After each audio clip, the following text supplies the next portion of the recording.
Okay.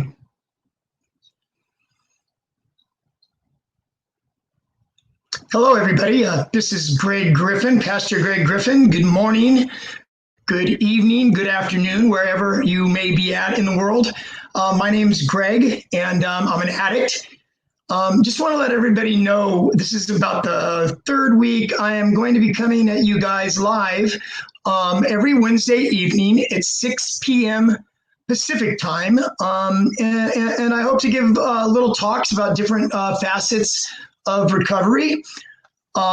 Last week, I shared a little bit about relapse prevention, a little bit about the emotional and the physical cues that can leave us feeling vulnerable or at a risk of relapse. So tonight, what I would like to do, guys, is I would like to share some coping strategies with you, where I can go over some ideas, some thoughts, some proven methods of things that you can use, maybe go-to moves, if you will, or a tool in your tool belt, if you will, on how you can handle triggers as they come to get you out of that frame of mind. Okay, before doing so, folks, I would like to share my story with you a little bit. If you haven't heard my story, back in mid-February on the Magical Road to Recovery, my brother, David Griffin, and his lovely wife, Leslie, interviewed me. And I think it's an hour and 30 minutes, hour and 29 minutes, but it should be somewhere there on my brother's Facebook page. You can find it. So anyways, my name's Greg, and I'm an addict, as I said. I first started using drugs and alcohol. I guess I first started using marijuana. So I wasn't even really considering myself using drugs and alcohol at the time I tried it. It was the summer between my junior year and my senior year in high school. And it just really, really put things off and running for me in my life. And, the misery that my drug addiction took my family and friends and people that care about me today in my life. Anyway, so I smoked some weed in the summer going into my senior year of high school. I was a track athlete and a wrestler. I started competing in sports at an early age. As our middle brother, my brother David, and my middle brother was maybe about almost 2 years older than me, 1 year and 10 months. And I wanted to beat his butt in anything I possibly could. So it really set the tone for me at an early age as far as training and the different sports. Actually, I followed in the sports that my brother did, wrestling and running. And anyway, so what happened I was having a conversation with my brother and David, and I was talking to him, and he was asking me some questions. And he asked me kind of what set that ball off as far as, the comparison or the thinking that the adrenaline or that euphoric feeling that I would get when I would run a personal best time, or I would win a wrestling tournament and I was on the top step there and having the medal and the little olive branch have you put on my head. Once I finished high school, that stuff was off the table for me. And so I think drugs started filling that void for myself. So it started with marijuana. After high school, then I started dabbling in other stuff. I mean, you're around some people that, have marijuana and pills and stuff like that. You open the door to a whole different subset of friends and to just new environments. So I started with doing a little bit of speed. I did a little bit of meth. I snorted a little bit of coke. Really, really liked it a lot. I liked the way that it made me feel. Too much, obviously, as the story goes on. And along with my drug use, there started becoming legal issues. So it started out, you get in trouble, you get put on probation for a year, then got into a little bit more trouble, and 6 months in the county jail and a year in the county jail. So anyways, the ante started going up as I got older and I started using more and more. I ended up going to Nevada in 1984, the state of Nevada, and I ended up over a weekend writing a series of checks that weren't my checkbook. It wasn't my checkbook. They weren't my checks, but I wrote a series of checks over a drunken 2-day weekend. There are 8 checks to be exact. And what ended up happening, what I did was I was a clever addict, or so I thought. I wrote a check because I couldn't cash me the cashier's cage we'd already kind of burned that thing out. So the genius that I am, I wrote a check to check into a suite at Caesar's Palace for 4 nights, wrote the check, $200 a night, $800 for 4 nights. That evening, I'd go down at 3 a.m. I have an emergency in my family. Hopefully, I'm not like cluing people in how to be a better criminal, because that is not my intent. So we check out and I get the $600 cash back.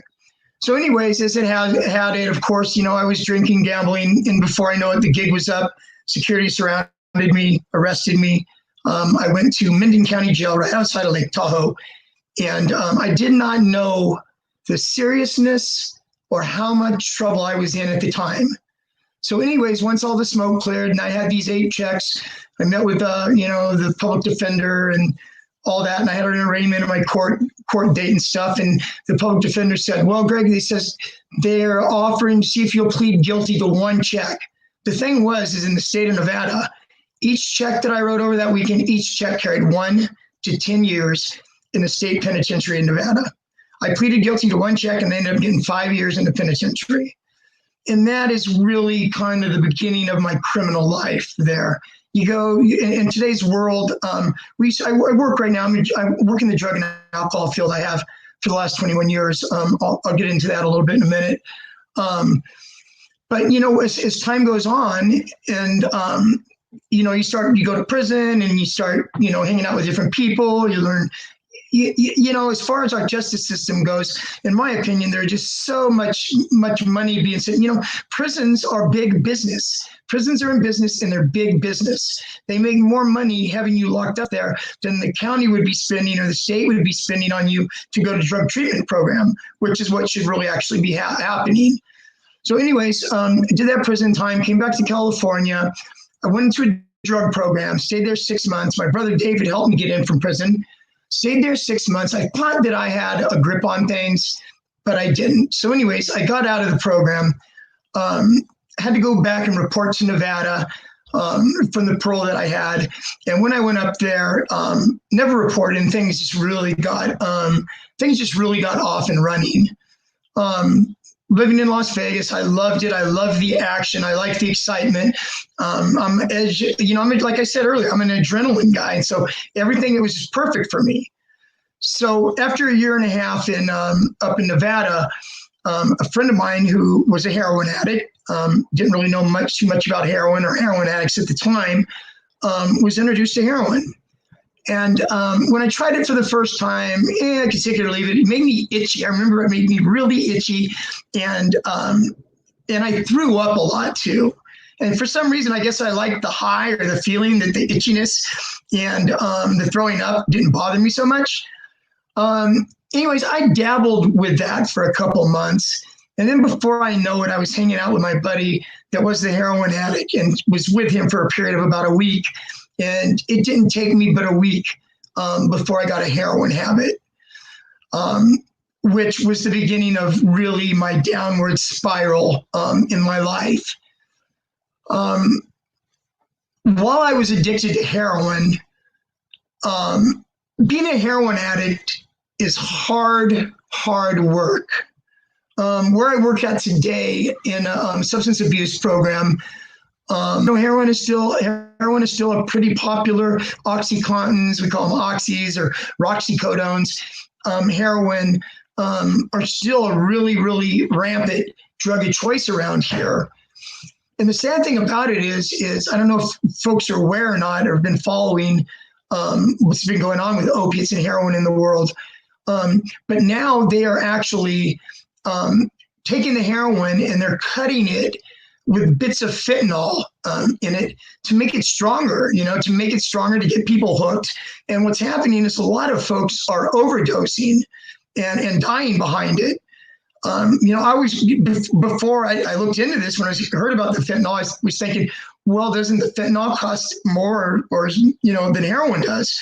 So come to find out, I looked into it a little bit, and what happened is the cartels down in Mexico, one of the head of the cartels hired this chemist to train a couple of cartel buddies that was into a little bit of that kind of stuff, how to cook up and make fentanyl. So they trained these guys how to cook up and make fentanyl. And so what they were doing was that's how they had access to the fentanyl that they started cutting the heroin with. So anyways, that's what's going on now. But anyways, I was talking about being a heroin addict is hard work. Let me explain what I mean by that in my story. I was addicted to heroin from 1991 up to my birthday, which is March 7th, 1997, is the day I was hospitalized at the end of my heroin use. But from 1991 to 1997, I went to county jail for 30 days once, and then I got busted for some paraphernalia in Las Vegas, went to jail for 14 days. So between that 30 and 14 days, it was really crazy because I had to kick. I had to, I was dope sick, kick. I had to kick in county jail.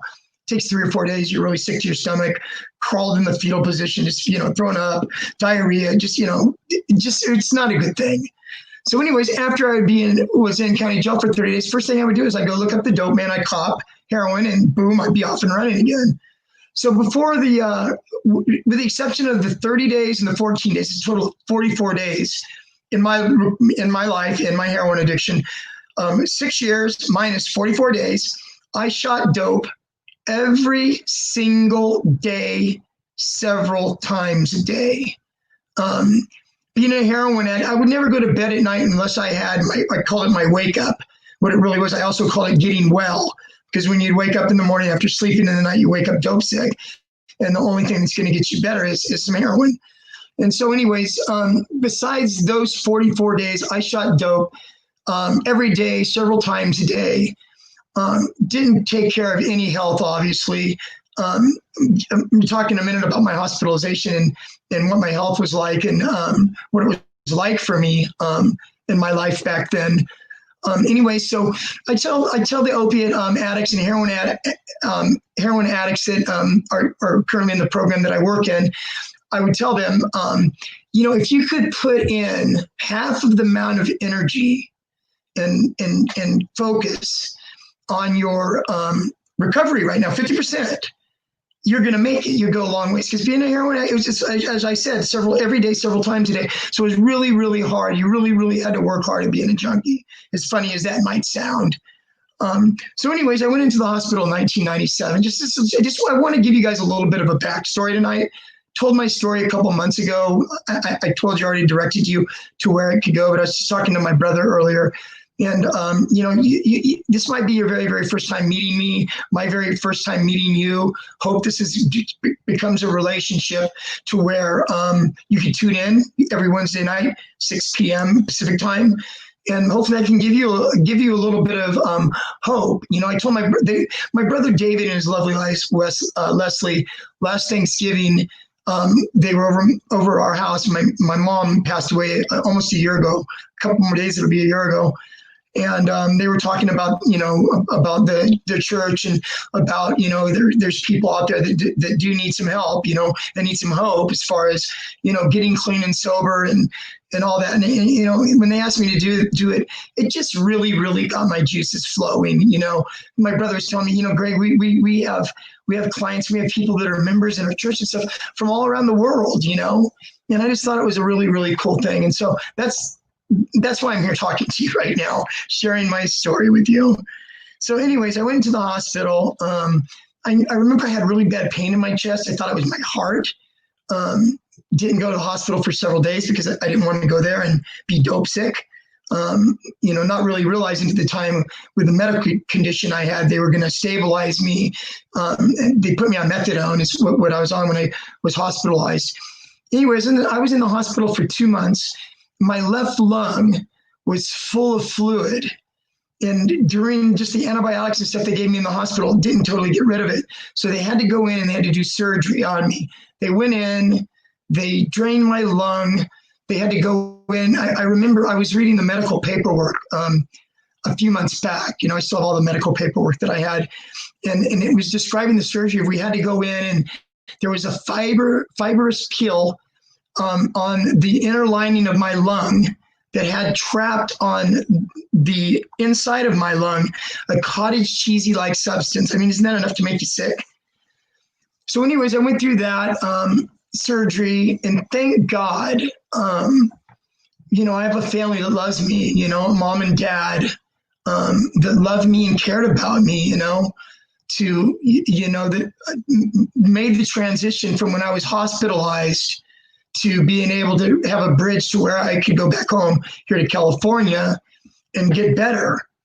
And so anyways, that's what I ended up doing is I ended up flying home. They had to wait a couple of days to fly me home after my surgery because of the surgery that I had in my lungs and the pressurized, thing about in an airplane that, there's a certain amount of pressure and there's certain conditions that you can't fly under. And so anyways, went to the hospital, left the hospital. My mom and dad had paid for a plane ticket for me to fly from the hospital in Las Vegas to the airport in Oakland. And so they bought me not a round trip, one-way ticket. I didn't know that my brother was going to be there waiting for me at the airport, but he was when I got there. My brother was there. And they wheeled me in a wheelchair and got on the plane and I flew home. When I got home, when I was released from the hospital, guys, I weighed 124 pounds. That's was, lucky to be alive then, and I thank God and I thank my family and thank my parents for, giving me another chance to be able to, get my life together. Anyways, once I got home, my mom strategically placed this flyer that came in the mail maybe a couple of months after I got home. It said "Celebrate Recovery" on it. So she set it on the table there and sat for, a month and a half, 2 months. And then now it's September. This is November 4th. I still remember vividly the date of it. And so towards the end of October, I told my mom, I said, Mom, I said, I see that flyer there. I would like to go, check that out. I just needed something outside of myself, something I could find hope in, something that I could find peace in, here I was, this, 37-year-old, unemployed, 124 pounds, trying to get my strength and my weight back and to get healthy again. And all this time that I'm back home, I'm thinking I'm coming back home to get my strength back, get back on my feet so I can go back up to Las Vegas again and hang out, start shooting dope again. Can you imagine that? 124 pounds. So anyways, thank God that, my mom put that there and that she came with me originally to go to Celebrate Recovery. And, it was a wonderful thing. When Mom came for the first time with me, she was going to support me in getting my help. And little did she know she was going to get her own help too. They had groups that obviously I was in the chemical dependency group. They had a sex addiction group. They had a codependency group, which my mom went to the codependency group. And so anyways, we did that. And so I started getting better. I started building my faith in God and started finding a purpose in life. So, it was a wonder. It was a good decision to do that. And as I got better and as my mom, she started making friends at the church and, I met a lot of friends at the church and, it's a really, really, it was a really, really positive thing. In a minute when I share tonight, guys, when I share a little bit about, relapse prevention and coping strategies and stuff, I'm going to go into some coping strategies. There's a lot of talk like call a friend or call your sponsors in 12-step meetings. I'm going to go into a little more detail of that when I talk about 12-step meetings. I talk about 12-step involvement and fellowship. I'll touch on that because early on, whenever I started going to this Celebrate Recovery, I remember really very, very well the gentleman that ran Celebrate Recovery. He was a Celebrate Recovery pastor, and his name was John Nielsen. And he took me under his wing. He heard my story. He saw me during my transition. I was far from well when I started going. I mean, heck, I'd only been home 5 months when I started going. And so anyways, thank God that he put him in my life. And he told me early on, he shared with me, he says, what, Greg? He says, it's really not that difficult, Greg. He says, you need to change playgrounds and playmates. And, that really resonated with me. I need to change playgrounds and playmates, it made sense. No more hanging out, guys, with the old friends who's going to pull you down, right? Any of the old friends that you have in your phone still, You know, you need to delete them, get rid of them. You know, they're not going to do anything but bring you down. So anyways, you know, it was a great message for me. And so after I was home, you know, a year and a half, 2 years, you know, and I wasn't going to go back to Las Vegas and start shooting dope again. Go figure that, right? I had to decide what I wanted to do with my life, you know, what I wanted to do for a living. You know, I was only 38, 39 years old at this time.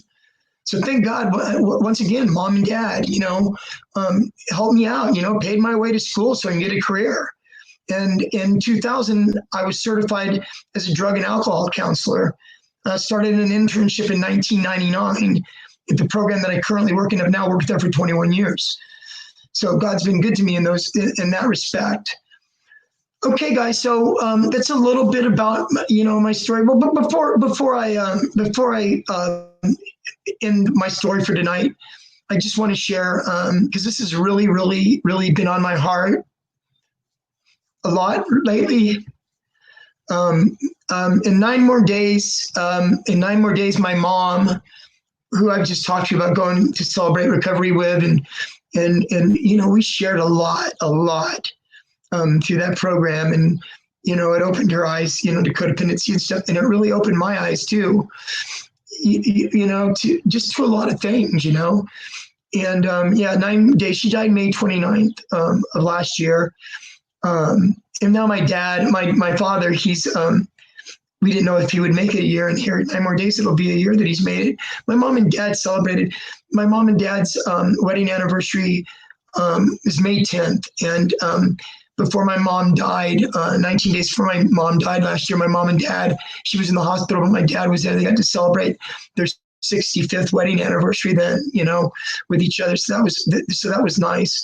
But anyways, my mom was really sick, and her 1-year anniversary of passing away is coming up.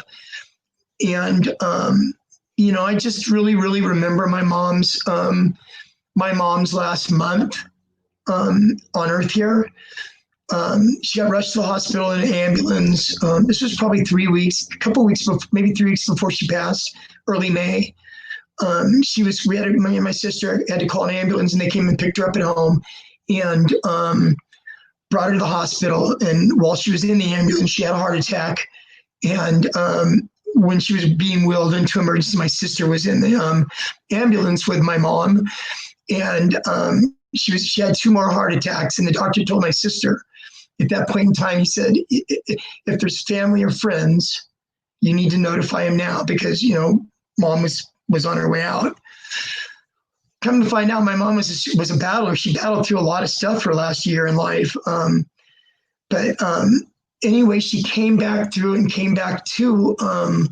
about 2 days after these heart attacks. And I got to tell mom then at that point in time, I said, you know, Mom, I said, I got to really experience what it felt like to lose you, because we thought that we had lost you.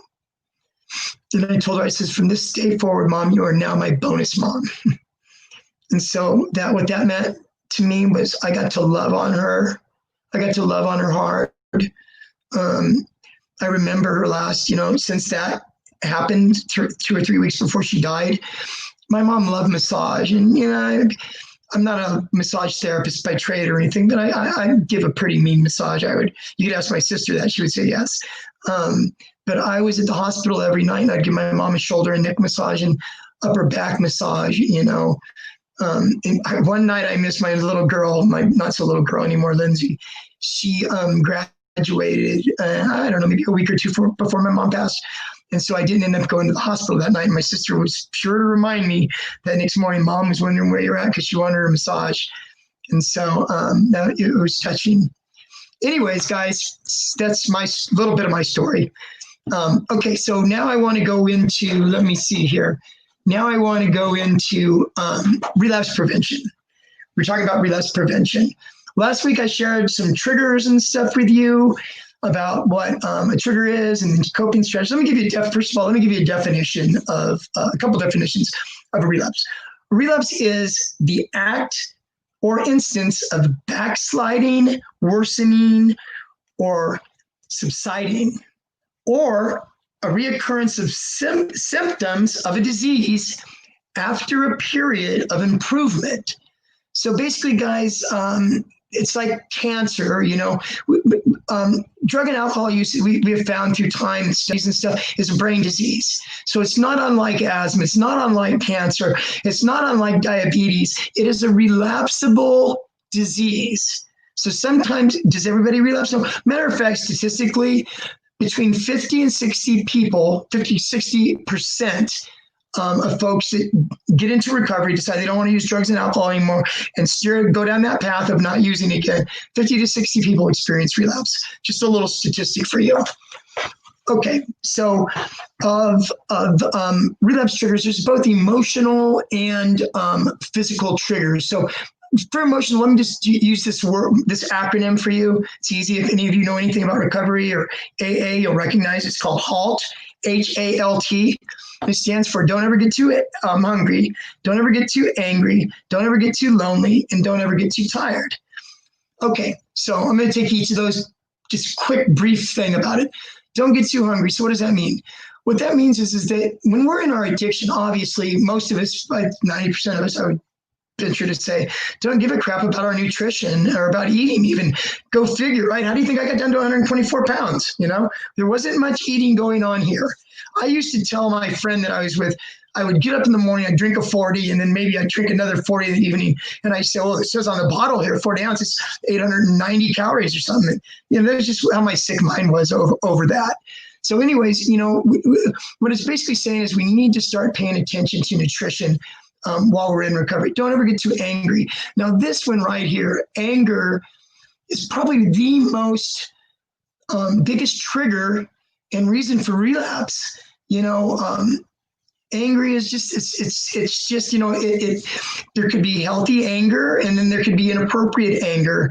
And what that is, healthy anger, is learning how to walk through it and work with that. You know, they come in various forms. You could either see a therapist, you know, one-on-one therapist life, and be able to process some of that stuff. There is also, what I do is I refer, there's a lot of, there are a lot of websites and stuff. Practice deep breathing techniques, learning stress reduction, learn how to be able to self-calm yourself when you're in a situation like that. Don't ever get too lonely. Loneliness is a really big thing in recovery. And let me tell you why. In early recovery, basically, like I said, my spiritual sponsor, John, told me, Greg, you got to change playgrounds and playmates. You know, that really, really resonated with me. So what did that mean? All the using friends that I used to have, that I used to use with and hang out with, you know, they're no more. At least they should be no more. So now you've broken off those relationships with those folks. So anyways, and then on the other side of that coin, you have your friends that you had before you started using drugs and alcohol. And you have family too that you had during the time you're using and not during the time that you're using. And so you think you're going to go back to your friends before your addiction, but only to come and find out that they're not ready to take you back right now. You know, just because I decided to get clean and sober doesn't mean the world is going to change and adapt, you know, to my needs. You know, I hurt a lot of people in my addiction. I really hurt my mom and my dad while I was in my addiction. And I just thank God right now that I was able to make peace with my mom and love on my mom really hard before she passed. And if I haven't mentioned, my dad's on hospice right now, and me and my sister both care for my dad. And, you know, I tell my supervisor at work, she always asks me, how's dad doing? And I just always, you know, I'm just loving him up. I'm just going to love on my dad. I tell him, my dad was not a very emotional guy. Maybe anger was his emotion, or being through or tired with things. His mode of babysitting us when we were little kids, especially me, I remember very well. Mom would leave, dad would be in there. As soon as I made a peep or do anything, to your room. And so I used to have to go to my room. That was my dad's, you know, way of dealing with us. But anyways, he wasn't a really emotional guy.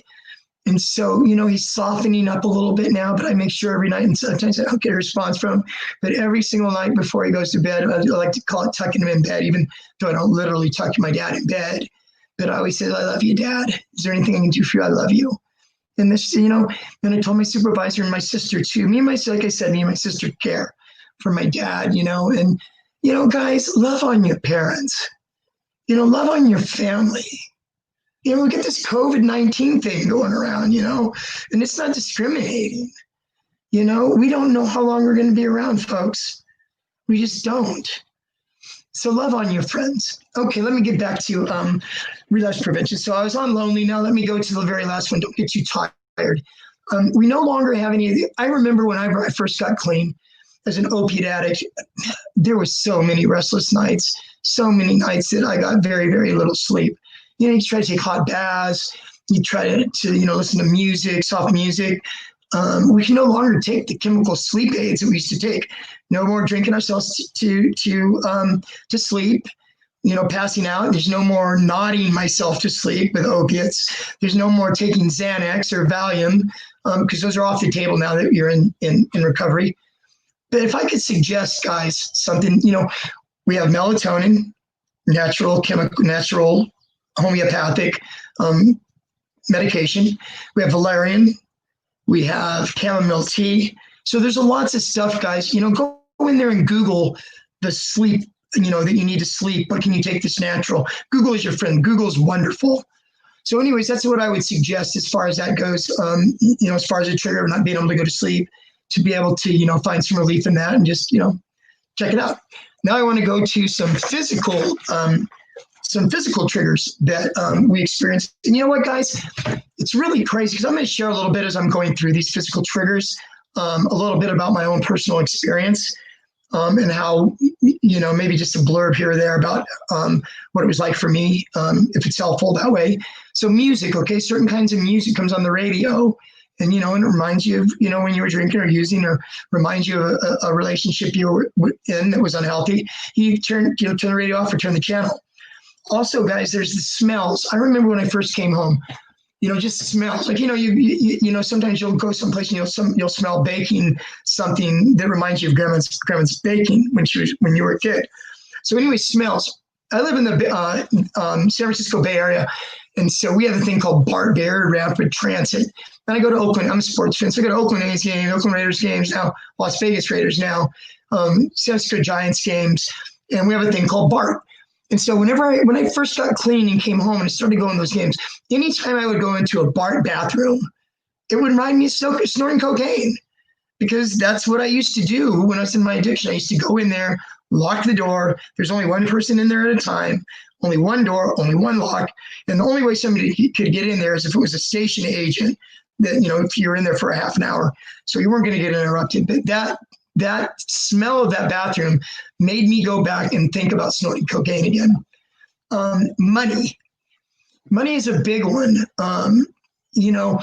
When I got clean, the place that I work out right now, the substance abuse program that I work out right now, it used to be a little bit more longer term, and people would go get jobs and work, and they would turn their paychecks in, pay off some of the money they owed the program or paid their rent or whatever it was. And they learned to be able to live on a budget, of $60 or $70 a week.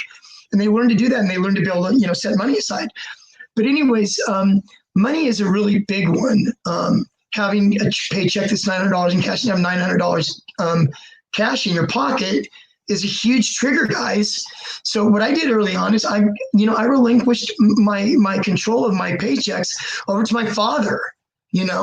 Maybe you have to maybe you have to relinquish it to your wife or your brother, whoever you have in your life that you trust with your money. Okay, guys. Some people say, "Oh, hell, I'm 50 years old and I work 40 hours, and I shouldn't have to turn my money over to anybody, right?" Well, you can go with that if you want and have that $900 in your pocket and see how you make it through the weekend. So, anyways, where I'm going with this is it's a real. First of all, as far as recovery goes, and as an aspect of recovery and a trait that I would love to give somebody in recovery would be the trait of being humble, okay? To be teachable, to humility. If you saw any of my talks in this, humility is not thinking less of yourself. Humility is thinking of yourself less often. So yeah, guys, sometimes, suck it up and be humble. It's okay to be humble. People like humble. Some people like humble. Some people feed off of somebody that's humble. But being humble is a good place to be, guys, in early recovery. Obviously, our way didn't work, guys. Our way didn't work. Let's be open and try something different. Okay, then how about this? Go into the grocery store, especially for us alcoholics out there, right? You know, Jesus Christ, when you go there and they have this section, it's usually off in the corner, and they usually have the big things, big bottles of, you know, tequila and all the top shelf liquor they have is stacked up, right? So nowadays they have in the front of the liquor store in cases and stuff so people don't rip it off. But anyways, it's like, how do you think that feels to an alcoholic? How do you think it would feel? Crack cocaine on aisle 3, you know, methamphetamine, aisle 5. You know, every time that an alcoholic goes to the grocery store, especially new in recovery, it can be a tough thing. So what do? You know, bring a friend. You know, bring somebody, bring a sponsor, bring a friend that's supportive of your recovery. You know, talk about those feelings after they come up and process those feelings after they come up. Okay, exits on a freeway. Exits on a freeway. So what does that mean? Okay, you're driving down the road. You're driving down the road. There's an exit on the freeway that you're used to getting off on, that the connection is a few blocks away, where you have to go cop. So anyways, you're driving down the freeway, and this exit has this gravitational pull towards you to where, you know, should I, shouldn't I? What do? One, you can take a different route home, even if it's 5 or 10 miles further. You can do that. If it's really, really a strong urge, call a friend or call your sponsor 5 minutes before you get to that freeway exit and talk your way through it. One last physical trigger is, and this was really a trip because I experienced this. And when I experienced it, I experienced almost 3 years into my recovery. And God, I was surprised how strong of a pull it was on my heart and my mind. And in 1999, I told you I just went to school and stuff and get certified for my drug and alcohol, you know, certification. And I had to go up. It was a Saturday morning at 8 a.m. So what I did is I drove to Sacramento. It's about a 2-hour drive from where I live, and got a motel room for the night so I can get a good night's sleep, wake up, be able to go get a jog in the morning, be clear-headed to get my coffee, bam, go over to take my test. Checking into the motel room, guys, getting my key at the front desk, I started feeling it then. And then when I got to that room and I opened the door to that motel room and I walked in, it brought it all back for me. First time in a motel for me since I was shooting heroin. So as soon as I walked in the room, it reminded me of closing the curtains, pulling out the spoon, putting the dope on the spoon, putting water on it, cooking it, pulling it up and slamming it. And I had to walk through that, you know, You know, my supervisor that I work with, we both studied and took the test together. So she had her own room though. And so after we checked in and stuff, when we went out and had dinner, I told her what's going on for me. And that it was really, really strong. I mean, I didn't feel like I was in danger of going and looking for drugs and getting drugs and doing that. But it was just really that strong pull that it had on me, guys. So these are real. These physical and emotional triggers are real. So now what do we do with them? Okay, let me go over some coping strategies. So what we do, I do an exercise in one of the relapse prevention groups that I do, where I work, where I give these index cards where on one side I have people write their triggers, and on the other side I have them write their coping strategies. And then after they do that, I have them do it in color. Then I take those little index cards and I take them home, all 25 of them, how many people are in my group, right? And I laminate them. I laminate them, I trim them, I make them look nice and pretty. That's why I tell the clients when they're doing it, I give them colored pencils, colored pens, tell them to make them look pretty. You know, put this in, you know, put some thought into this, because this could be a really, really good tool for you. It's something I used early on in recovery. Used pictures of my little girl. My little girl was born in my not so little girl now, was born in 2001. She's 18. She just graduated last year. I think I shared that with you. And, you know, keep these with you. Keep them in your pocket. You know, it's funny. I'll run into somebody a year ago that was in treatment a year and a half ago, and they say, Greg, I saw that little card. You know, and it touches my heart, you know. So anyways, coping strategies, okay? Call a friend or call a sponsor. You feel like using call a friend or call a sponsor. You're going to hear sponsor, and you're going to hear 12 steps, 12-step go to a meeting. You're going to hear this throughout these coping strategies. It's a common theme. And then I'm going to break it down a little bit and tell you why it's a common theme, okay? Go to a meeting is another one. Go to an AA or NA meeting. You're feeling triggered that day. Go to a meeting, talk about it, raise your hand, talk about it. Having a hard day, feeling triggered, take a walk, take a hike. Take a hike. We have really, really beautiful trails here up here in Northern California. Take a hike, take a dog for a walk, take the cat for a walk. Try that one, right? Take the cat for the walk. I have to chase our cat. We had a cat that was a wild cat that my sister brought back from way up in Northern California, who was really, really a wild cat. Anyways, take a walk, walk the dog, get out, breathe in some fresh air. Very good. Go to the gym. Exercise. First of all, exercise is just, it's fantastic. It's a fantastic thing if you can gravitate towards it in recovery, because it's such a stress reducer. It's such a, I do my best thinking. I do my best thinking on either a run or on the treadmill or the elliptical at the gym. It's just as a way for me to clear my head, for me to think, try to work things out in my mind, any decisions I have to make. Go to the gym. Can't stress after the COVID-19 stuff's over with, by the way, that's the last damn thing I'm going to do in COVID-19 is go to a damn gym. I'm surprised they're even thinking about opening these gyms up with this. I don't want to get political now, so I'm going to pass on that. Normal circumstances, go to the gym. Can't do it enough. A little story about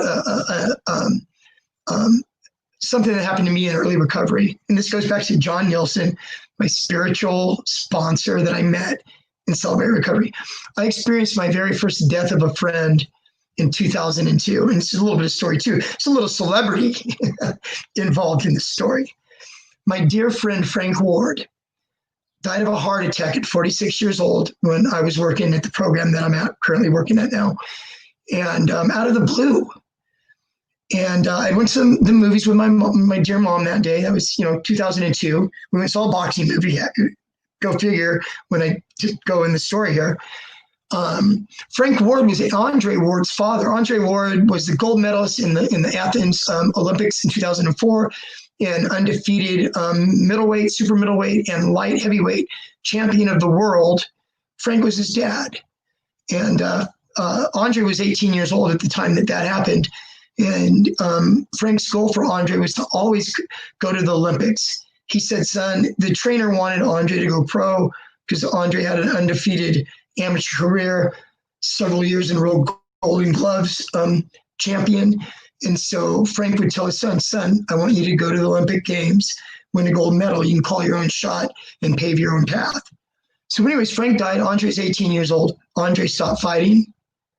Andre backed off his faith of God. Andre started drinking.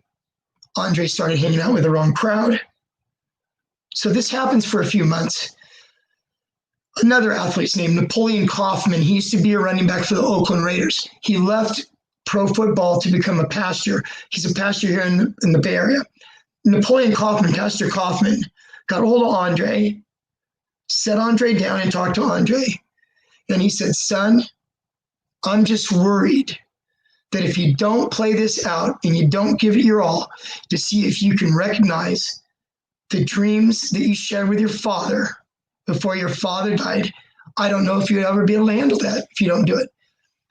Storyline is Andre started training again. Andre made the Olympic team and Andre won a gold medal and so on and so forth. Frank's death, I get called that afternoon that Frank died. My friend Frank died 46 years old. Of course, that's a shocking thing at that age. I didn't know what to do, guys. I didn't know. This was the first death I experienced clean and sober. Normal people would want to go probably drink or whatever. I mean, those were off the table for me. I didn't even cross my mind. I called my spiritual sponsor, John Nielsen. My friend just died. I need to see you. And he had a couple of appointments. I could see you at 3:30, Greg. This is like 1:30, right? So I booked down to the gym. I had a membership at the gym. I go down to the gym. I get on a treadmill and I just start running. And I had my eyes closed. I was listening to music. Tears were just coming down. And a gal that I met at the time I feel a tap on my shoulder, and there she is looking at me, and the tears just going, you know. But you know what, guys? I learned how to take care of myself. I learned how to take care of myself then. You know, it was a good thing.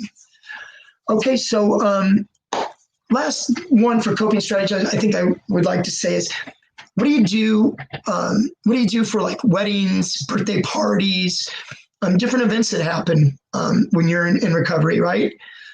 A lot of drinking is around for a lot of those things, and people aren't going to change their lives. A lot of people can handle, you know, having drinks on the weekend, or there's a lot of normies out there, but we can't do it.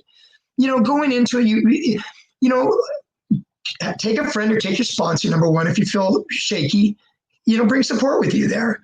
You know, it's actually admirable nowadays to have people, having somebody that, you know, drinking a Perrier or a bottle of Crystal Geyser or a Diet Coke or whatever to get through that event, to be able to make you feel comfortable, makes you feel more comfortable. Or, you know, have a plan that you can leave. You know, give yourself permission to leave, guys. If you feel a tug and you feel uncomfortable about something, this is your life. You've worked hard on your recovery. You know, you've looked at these things. You looked at relapse prevention. You went through a treatment program, or you live, you know, a really strong 12-step program. You're a sponsee, or you're sponsoring people now, or whatever the case may be. You know, it's okay to give yourself permission to leave if you feel uncomfortable. Okay, guys. So also, I just want to also share with you the